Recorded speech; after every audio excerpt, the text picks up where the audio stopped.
The more I think about it, the more I think that Caleb Williams is about to arrive and reach the level of hype he had entering his rookie season 1 year ago, which was being a generational quarterback. Now, despite him being one of the most sacked rookie quarterbacks of all time, he still managed to throw only 6 interceptions. And even with a horrific 28.2% pressure to sack rate, he was 10th in the NFL with 24 big time throws.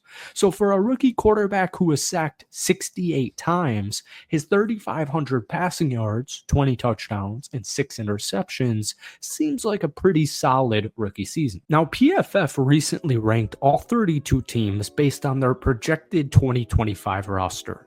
The Chicago Bears were placed a very fair ranking of number 17. But the obvious factor at play here is how Caleb Williams can perform in 2025. The good news for the Chicago Bears is they had quality tackles last season and just massively improved their offensive line, or their interior offensive line.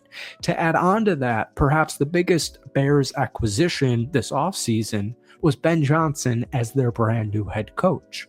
But nevertheless, their two tackles in Braxton Jones and Darnell Wright were the two highest graded players on the Bears offense last year.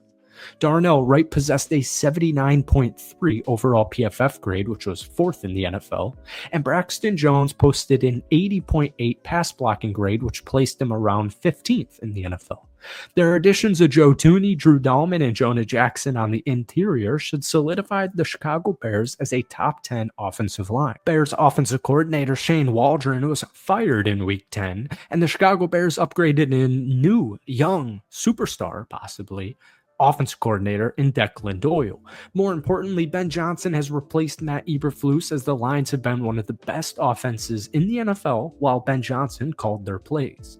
They continue to surround Caleb Williams with weapons as showcased in the draft, with tight end Colston Loveland in the first round and Luther Burden at wide receiver in the second.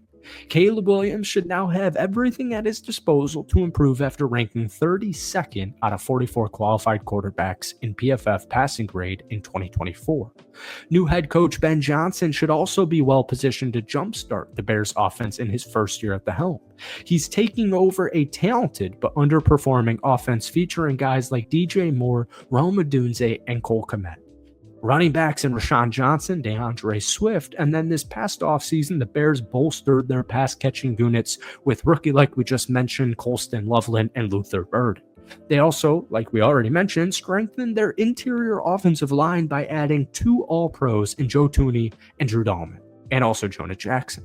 So there's a very strong argument to be made that Ben Johnson has more offensive weapons in Chicago than he did when he first started in Detroit.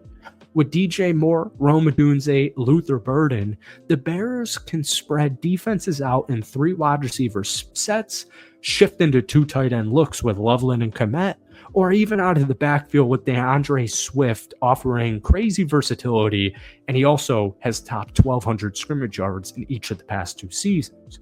When we look back to Detroit, Jared Goff finished as a top 10 quarterback in all three seasons of Ben Johnson being their offensive coordinator.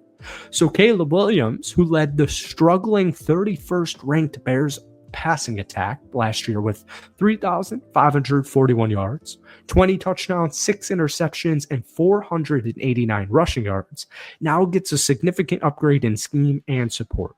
So under Ben Johnson's guidance, I believe he has a genuine, realistic shot at becoming a top 10 quarterback in his sophomore campaign.